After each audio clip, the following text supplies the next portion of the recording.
It was a quiet summer weekend on Manhattan's Upper East Side when an 82-year-old widow named Irene Silverman disappeared without a trace.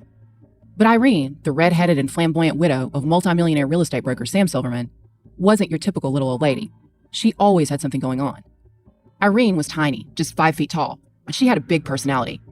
This was not someone who could disappear quietly. She was a former ballerina and socialite who always had a house full of people. When her husband Sam died, he had left Irene the 12,500 square foot mansion at 20 East 65th Street.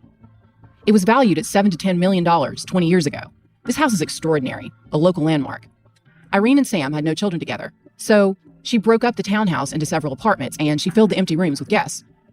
She charged them around $6,000 per month rent, and she thought of them as her friends. Over the years, Irene's tenants included artists, celebrities, and creative types, including British royalty, Daniel Day-Lewis, and Shaka Khan, according to an article in Vanity Fair. Reading about Irene's townhouse, it seemed like something out of a movie. It seems like it was an absolutely extraordinary place to live. Irene also had a staff who were like family to her, and a lot of them had worked for her for years. She was older, so she pretty much never left home without one of them with her. So when her staff couldn't get in touch with her on July 5th, they knew immediately that something was very wrong. The last time anyone saw Irene alive had been that morning. Now, even in the pre-pandemic days, the wealthy parts of Manhattan, so the Upper East Side, Upper West Side, and Tribeca, turn into ghost towns during the summer months. Everyone goes away on European vacations or decamps to their second homes in the Hamptons or Connecticut. So Irene's tenants were all away that weekend. On July 4th, she had a couple of friends over for dinner. The topic of conversation, the friends would later tell police, was the weird and shady tenant who had been living in apartment 1B and how Irene was looking forward to getting rid of him. The friends left just after midnight. That left Irene and just one staff member, a maid. The next morning, at around 11 a.m., Irene asked her to walk the dog around the roof garden and to run some errands. She was wearing her pajamas and house slippers. When the maid returned, Irene was gone. Police were called, and they came to the house immediately. They found no signs of a struggle. Several of Irene's friends and tenants mentioned Manny Guerin, the shady tenant. Irene's staff told police that since this guy showed up about a month ago, he had been acting really strange. He turned his head to avoid the security cameras. He refused to let the cleaning staff into his room. And he had a strange older woman there at all hours of the night. You could hear her whispering behind the door, and Irene had felt like she was being watched. She wanted these people out. So police knocked on Manny Guerin's door, but he was gone too. Nearly 2 days went by before the police figured out that Manny Guerin did not exist. And the hunt for Irene would lead police to a notorious mother and son grifting team, millions of dollars stolen, human trafficking, torture, and 2 other dead bodies. I'm Catherine Townsend. This is Red Collar.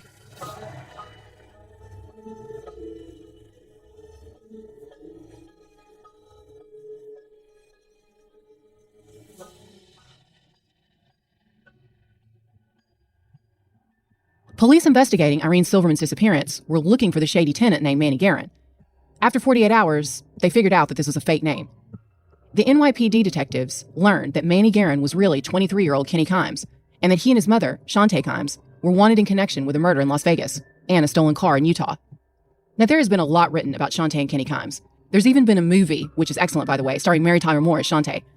I want to talk about this case because it's hugely important from a red-collar crime perspective. This case is a perfect example of how someone with a narcissistic personality and a habit for committing white-collar crime can escalate to murder over the years. It shows that it's not an aberration.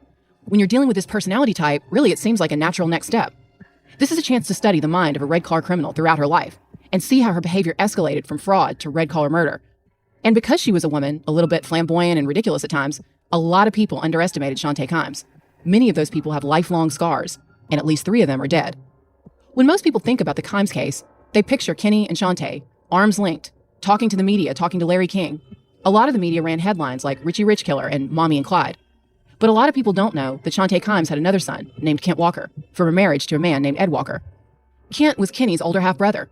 He was 12 years old when his little brother was born, and he's written an incredible memoir called Son of a Grifter, The Twisted Tale of Shantae and Kenny Kimes, that provides a window into the mind of a ruthless criminal sociopath and what it was like to be raised by her. She changed her name and the pronunciation of her name multiple times throughout her life, probably to stay a step ahead of the law. She was Sandy, then Santee, then eventually Sante, and then Shantae. But she introduced herself as Shantae in the court testimony that was used as the source material for this episode, so that's how we're going to refer to her. Kent said that as long as he can remember, his mom had been pulling scams. His involvement with them, he said, started with shoplifting. She would encourage him to participate in the stealing or act as a decoy, and she would reward him when he helped her. It's really sad because he talks about how he knew the whole time that this was wrong, but his mom felt no guilt about any of these things. She rewarded him when he would lie and steal. He tells one story that I believe shows Shantae's philosophy of life. He said when he was a young teen, he was a surfer and he stole a surfboard from a neighbor. The neighbor caught him and brought him back home to his mother. They said they wouldn't press charges if the parents would handle it. Now, this is a scene that plays out in a lot of young teenagers' homes, but the way she handled it was very different from the way most parents handle it. Kent said that she told the neighbor that not to worry, she would be handling this. But then when she closed the door, she started screaming at him about how stupid he was. He said he apologized and promised to never steal anything again. He wrote, quote, "An expression of mockery spread over my mother's face. In her eyes, I was a sap. I don't care if you steal anything," she said. "Just don't be so stupid as to get caught," end quote. This basically summed it up. Shantae Kimes claimed that she was born in Oklahoma City in 1934 to a Dutch-American mother and an East Indian father. She said that her father had abandoned the family and that her mother turned to sex work to support her children. Now, often during her life, Shantae would claim to have exotic heritage when it benefited her, so her family has said that they could never be sure if she's telling the whole truth.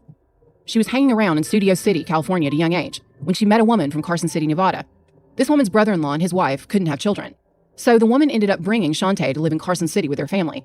Now Shantae had parents, and Shantae's singers became Sandra Chambers. Sandra went to high school in Carson City, where she developed a lifelong love for emulating and dressing like the actress Elizabeth Taylor. Like Liz, she had dark hair and olive complexion and these large, striking eyes. And like Liz, she definitely had a way with men. She met Ed Walker, who would become her future husband, in high school. They were high school sweethearts. So Ed was shocked when Shantae married another man named Lee Powers. But that marriage fell apart before long, and in 1957, she married Ed Walker. They had a son, Kent, and the family settled in Sacramento, California. Ed became a contractor, and Shantae started scamming. First, she developed a taste for arson and collecting insurance money, and she always spent more than she could afford. She would rack up tens of thousands of dollars in credit card debt. Ed would pay it off and apologize.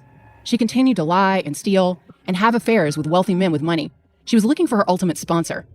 Shantae and Ed separated in 1967. Kent wrote in his book, quote, "Except for Lee Powers, every man who was ever in love with Shantae Kimes is either still in love or dead," end quote. And he said that all through his life, Ed Walker, his father, refused to say a lot of bad things about Shantae. It really is amazing how she had a lifelong hold over these men. Kent remembers his mom enlisting his help on shopping trips. She would stuff everything from jewelry and lunch meat into her purse. And for Shantae, it seemed to be the high of getting away with it more than the merchandise. Throughout her life, the irony was that she had plenty of money, but somehow no matter how much she had, it was never enough. She always seemed terrified of being broke. And she wasn't afraid to escalate things. Once, when a female security guard caught Shantae red-handed, Kent said his mom balled up her fist and hit him in the mouth. He started bleeding, and she started screaming and blamed the guard for hitting him. She got away with it. Shantae had a rap sheet that included petty theft, shoplifting, and grand theft on her record by the time she finally met her millionaire.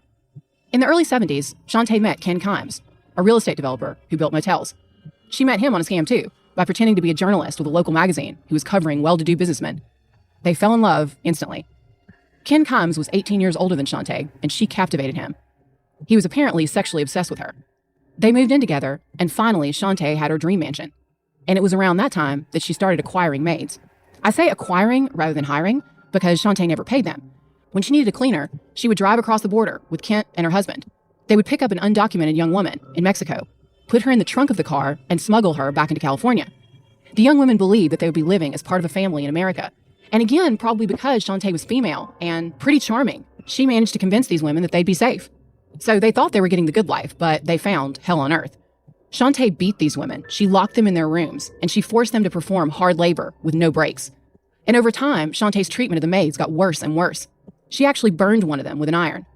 When Shantae was 40, she had Kenneth Kimes Jr., who they called Kenny.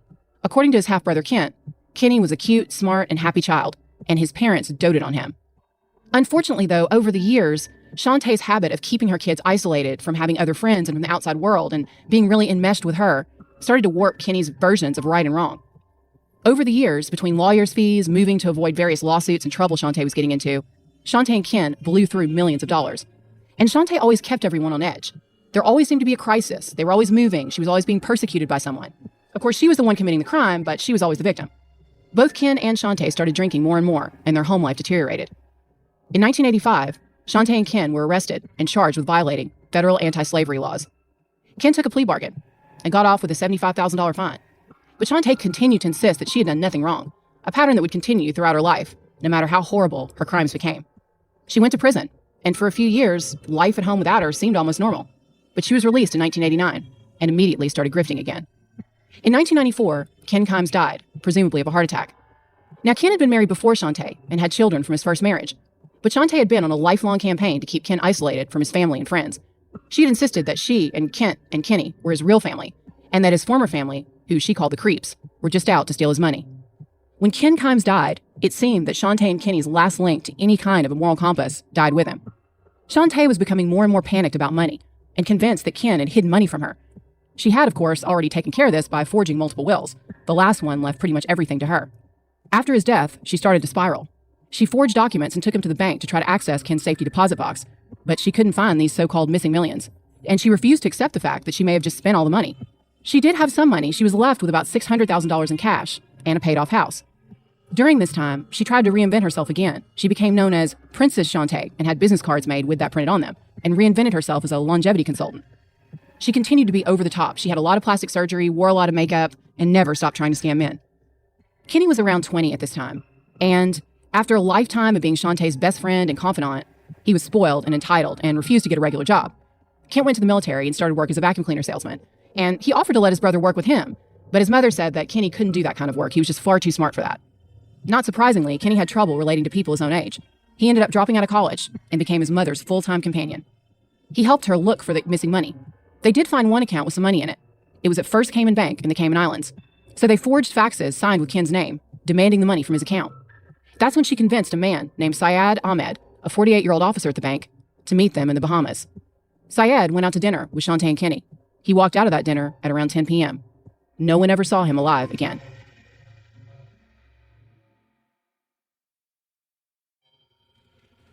Then there was David Cadson, a family friend who had helped Shantae out of jams for years. She called David her guardian angel more than once. Shantae owned a house on Geronimo Way in Las Vegas. She'd lived there on and off over the years. In 1992, according to Kent Walker, David allowed Ken and Shantae to put his name on the title of the house. This was in order to hide that asset from a lawyer who Ken hadn't paid. David did this as a favor and assumed that they would just take back ownership of the house. But in early 1998, he found out to his horror that he was still listed as owner of that property, and that he had a $280,000 mortgage taken out in his name. He called his bank, but Shantae had already taken $180,000 of that and moved it offshore. Shortly after that, the Geronimo Way house burned to the ground. Once again, Shantae had decided to torture property and try to get the insurance money. But again, David got screwed, because Shantae and Kenny had taken out a new insurance policy on the house just a few days before, so they were the beneficiaries. David told the bank the signature was not his, that it had been forged. The walls were closing in on Shantae. That's when Kenny and a man named Sean Little, one of the homeless drifters Shantae kept in her orbit, paid David a visit. While Sean Little waited in the car, Kenny went inside the house. Now, this was a longtime family friend who he had known for years and thought of as kind of an uncle. Yet he shot him, execution style, in the back of the head. Kenny and Sean carried David's body to his car, a green Jaguar, put it in the trunk, and dumped it in a dumpster near LAX. By this point, Shantae and Kenny were getting desperate. Irene Silverman was actually their second choice of victim. Originally, they picked another woman in Manhattan, but she refused Kenny as a tenant. And before that, they were living in Bel Air. They answered an ad from a wealthy, eccentric older woman on El Vito Drive who was looking for a roommate. The woman thought that Shantae seemed like a sweetheart and would be a good fit. But when Shantae showed up, she had Kenny and one of her other homeless drifters, Robert McCarran, with her. She told the woman that Robert was her butler. And in a scene straight out of the ending of Dirty Rotten Scoundrels, she told Robert McCarran that he should basically pretend to be mute. After killing David, Shantae and Kenny knew the clock was ticking. Their behavior got more bizarre in Bel Air. They got deadbolts, locked their doors, and refused to open them. Their new landlady got creeped out and told them to leave. In February, Shantae called Parkway Motors in Cedar City, Utah, where her late husband, Ken, had been a great customer for years. She convinced them to give her a dark green 1997 Lincoln with tinted windows. She said that she wanted it delivered to the Regent Beverly Wilshire in Beverly Hills. Now, over the years, this was a big part of Shantae's scam. She would convince people that she already had money so they wouldn't be suspicious. And part of the way that she did this was by having people deliver cars and other property to five-star hotels. Shantae promised them a car trade-in and $15,000 in return. When the couple selling them the car got to the hotel, they went to dinner with Shantae and Kenny. And Shantae drugged them. She slipped something into their drinks. They went to bed that night feeling dazed, and the next day when they woke up, they were suspicious that something had happened because neither of them drink, but they couldn't really prove anything. Shantae's $15,000 check bounced. She took the car out of state anyway, and a warrant was issued for her arrest. So she and Kenny started their cross-country road trip to New York City. She used a stolen credit card from someone in Florida to fund most of that trip. Shantae had a way of sweet-talking people. She had a source who gave her mortgage information on properties and could tell her who owned what and how much money was owed. For her New York trip, Shantae chose another one of her personas. She was impersonating a real estate broker named Joy Landis. because, of course, real estate brokers have access to super sensitive information. Also because real estate brokers are in this strange profession where, because of their job, people don't think anything of sharing information with them or inviting them into their homes. So that's how Shantae was able to convince a real estate agent who thought she was legit to give her information on high-end rentals in Manhattan. This estate agent told her about a butcher on the Upper East Side, and the butcher gave her the name of a woman who filled her home with interesting high-end tenants, Irene Silverman. Irene was born in New Orleans, and her parents were Greek immigrants. She grew up poor and came of age during the Depression. She became a dancer for the Radio City Music Hall Ballet Corps. At age 25, she married Sam Silverman, the millionaire real estate broker. The Silvermans rented out apartments in their townhouse for years. Then after Sam died, Eileen continued. He left her the house, which was valued at between $7 and $10 million when he died. Irene's tenants loved her, and she was very social. Shantae took on another persona, a secretary named Eva, and called Irene Silverman.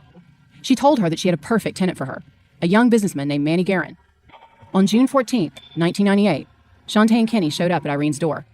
Kenny made a good first impression on Irene. He was well-dressed and well-spoken. Now, normally, Irene insisted on references before renting out her apartments. But Manny had something else that she wanted. A fat wad of cash, all $6,000 rent paid in advance. Against her better judgment, Irene gave him the keys to apartment 1B.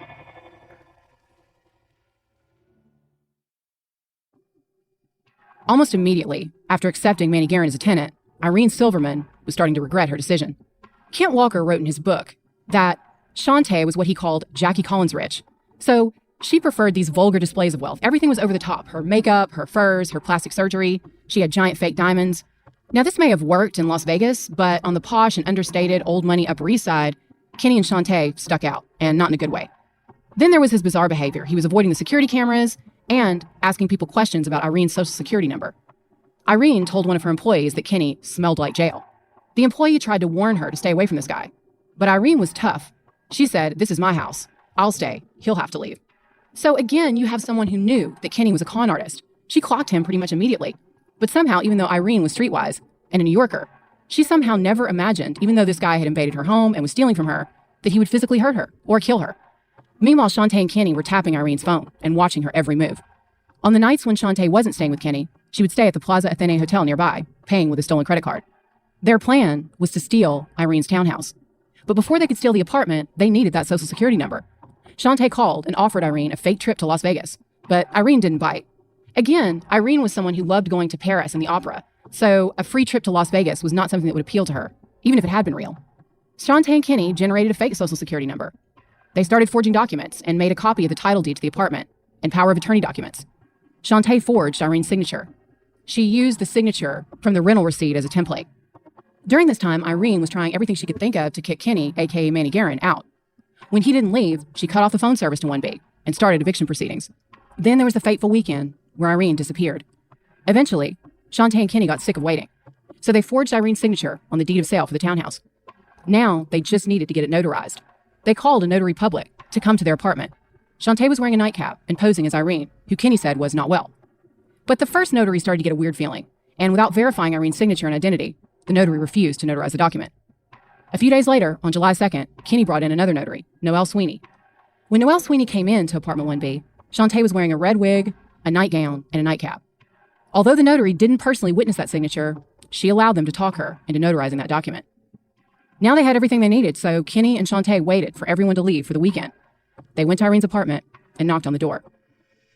Kenny and Shantae were on the run, and they would be brought down not by a murder charge, but by the stolen car. They were arrested at the New York Hilton in Midtown on July 5th for stealing that Lincoln Town car from Utah.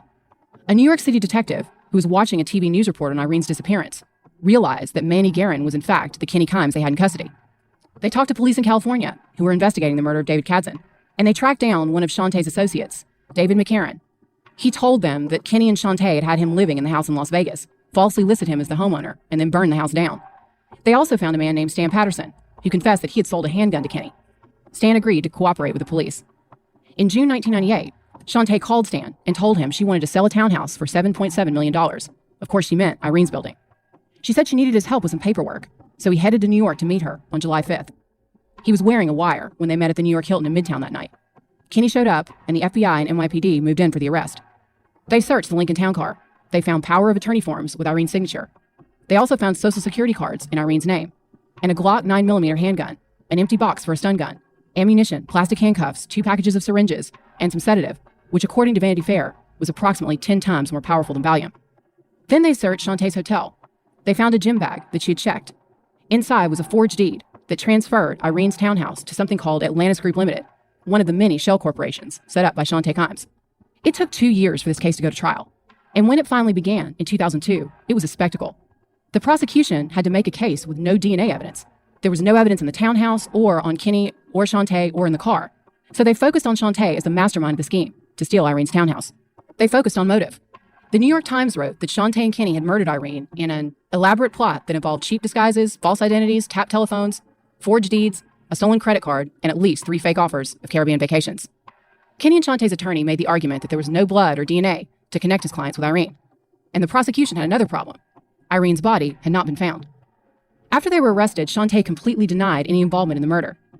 And at trial, prosecutors were clearly worried that the jury might not understand the red collar motive. The defense attorneys pointed out that if they were planning to defraud Irene, her unexplained disappearance wasn't a logical part of that. The defense attorneys were saying that fraud did not necessarily lead to murder. Shantae and Kenny were a spectacle at trial. They held hands and whispered to each other, and at one point, Shantae got into trouble for passing a note to a New York Times journalist. Finally, the judge told him to cut it out. Even with no DNA evidence, the jury unanimously voted to convict the people the tabloids were calling the grifters of Irene's murder, and of 117 other charges, including robbery, burglary, conspiracy, grand larceny, forgery, and eavesdropping. They were both sentenced to over 120 years in prison, effectively to life.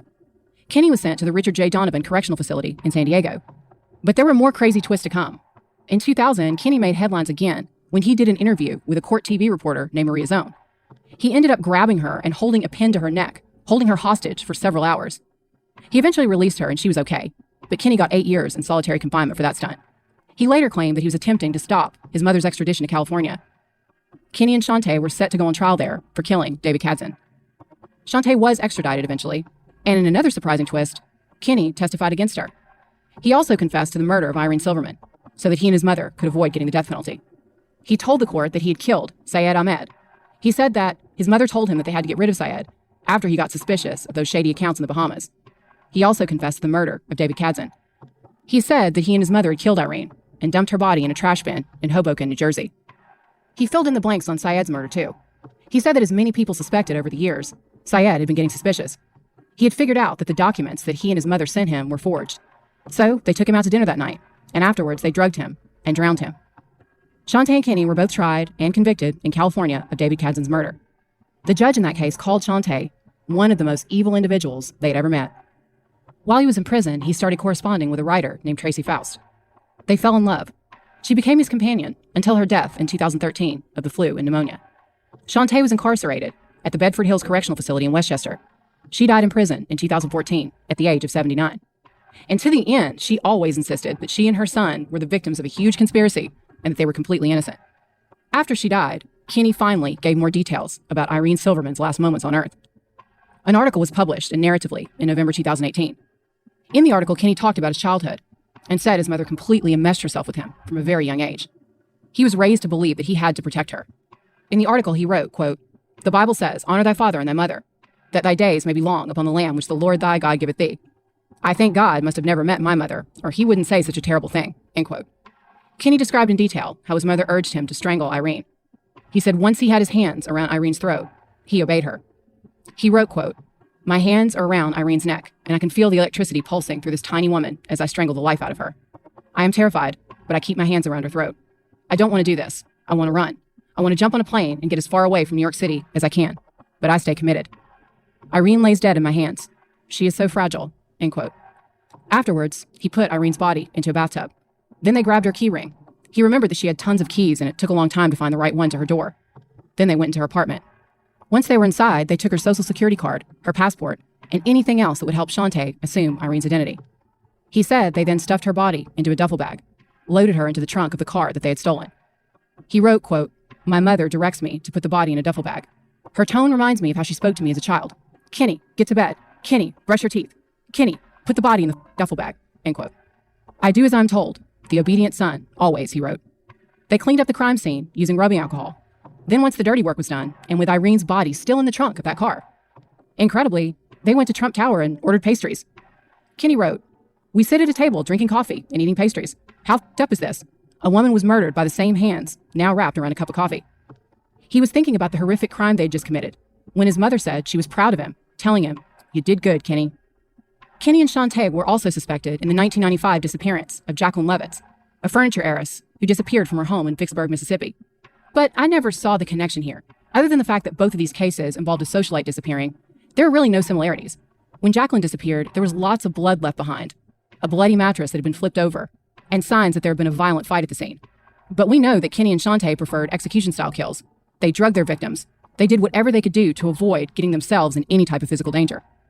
In July 1998, the FBI announced that they had concluded that there was nothing that would indicate that the Kinses had anything to do with Levitz's disappearance.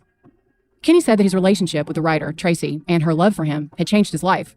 He said it had shown him what love was, and he wrote that he now feels remorse for his crimes and understands the impact of what he's done. He said that he told his story as a cautionary tale for others. Irene Silverman's house finally found a buyer in 2001. After sitting on the market for a while and the New York Post nicknaming it the Death House, it was bought for a reported $11.5 million. I think about Irene every time I walk down that block. How sad her story is, how pointless her death was because no one gained anything in the end. And it also really shows you that in a red-collar case, no matter how street smart the victim is, no matter how much money they have, no matter how many friends they have, if they are left alone with someone who wants to take something from them, their life is in danger. A lot of Irene's friends have asked why Kenny and Shantae did this to Irene and why they thought they could get away with it. She was telling people that Irene was their friend and that's why she transferred the title deed to her property and disappeared without a trace, which obviously made no sense. Irene had a lot of friends who cared about her. One of her ex-staff members who didn't stay with her that night says that he's racked with guilt. Irene's $15 to $20 million fortune was left to a foundation named after her mother.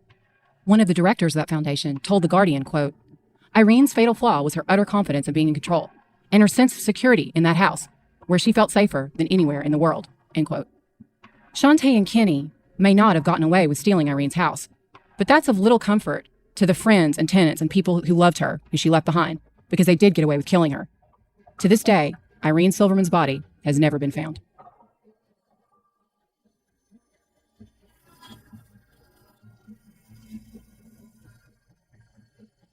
Red Collar is an AudioChuck original podcast. Research and writing by me, Katherine Townsend, with production assistance from Melissa Gostola and Resonate Recordings. You can find all of our source material for this episode on our website, redcollarpodcast.com. So what do you think, Chuck? Do you approve?